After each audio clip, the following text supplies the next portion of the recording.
Doctor, പണ്ടത്തെ കാലത്തിലുപരി ഇപ്പോൾ നമ്മൾ നോക്കിയാൽ കർക്കിടകത്തിനൊരു കർക്കിടക ചികിത്സ, ഒരു പ്രത്യേക രീതി അത് അനുവർത്തിച്ചു വരുന്നുണ്ട്. ശരിക്കും എത്രത്തോളം പ്രാധാന്യം അർഹിക്കുന്നു? അതുപോലെ പാക്കേജ് പോലുള്ളത് ഉം. അല്ലേ? അതെ. അത് ഇപ്പം ഈ അടുത്ത കാലത്തായിട്ടൊരു ട്രെൻഡിങ് ആണ് ഈ പാക്കേജ്.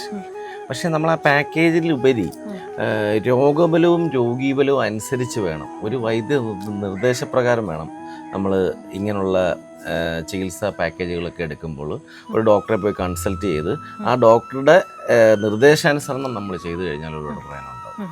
അല്ലെന്നുണ്ടെങ്കിൽ ചുമ്മാതെ വെറുതെ ഒരു പോയി പേരിനൊരു ട്രീറ്റ്മെൻറ്റ് നടത്തി എന്നുള്ളതിൽ കാര്യമില്ല.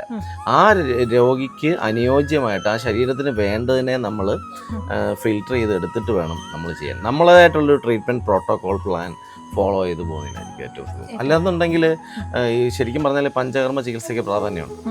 അപ്പം ഈ നസ്യം, വമനം, ഈ പറഞ്ഞ പോലെ രക്തമോക്ഷം, ഇതൊക്കെ അപ്പം ഇതിന് മുന്നൊരുക്കമായിട്ട് പൂർവ്വകർമ്മങ്ങളായിട്ടുണ്ട്. അതായത് സ്വേദനം, ശരീരത്തിൽ എണ്ണ തേച്ച് കുളിക്കുക, അപ്പം ഇങ്ങനെയുള്ള കാര്യങ്ങളും കിഴിയും കാര്യങ്ങളും ഒക്കെ ചെയ്തു പോകുന്നത്.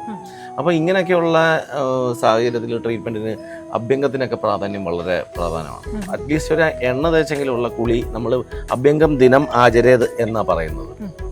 അഭ്യംഗം ദിനം ദിനവും ആചരിക്കാനാണ് പറയുന്നത്.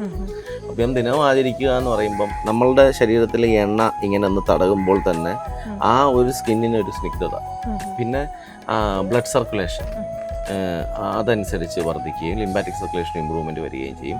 കളർ ഇമ്പ്രൂവ്മെൻറ്റും ഇതിനൊക്കെ സ്കിന്നിൻ്റെ ടോണെല്ലാം നിലനിർത്താൻ, ഒരു ന്യൂട്രലൈസ് ചെയ്ത് നിർത്താനും ഒക്കെ സഹായിക്കുന്നതാണ്. അപ്പോൾ ഇങ്ങനെ ചികിത്സകൾ, പദ്ധതികൾ ഒത്തിരി ഉണ്ട്. അപ്പോൾ അത് ഏത് വേണമെന്ന് തീരുമാനിക്കേണ്ടത് വൈദ്യനാണ്, ഒരു ഡോക്ടറാണ്. ആ ഡോക്ടറുടെ നിർദ്ദേശപ്രകാരം മാത്രം മുന്നോട്ട് പോകുന്നതായിരിക്കും ഉചിതം.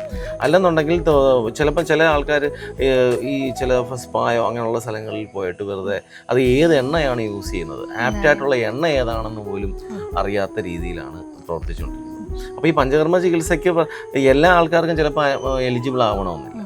അപ്പം നമ്മൾ ചെയ്യേണ്ടതെന്ന് പറഞ്ഞാൽ ഈ പറഞ്ഞ രോഗത്തിൻ്റെയും രോഗബലത്തിൻ്റെയും അനുസരിച്ച് നമ്മൾ ഡോക്ടറെ കണ്ടിട്ട് തീരുമാനമെടുത്തിട്ട് ചികിത്സയിലേക്ക് കടക്കുക എന്നുള്ളതാണ്.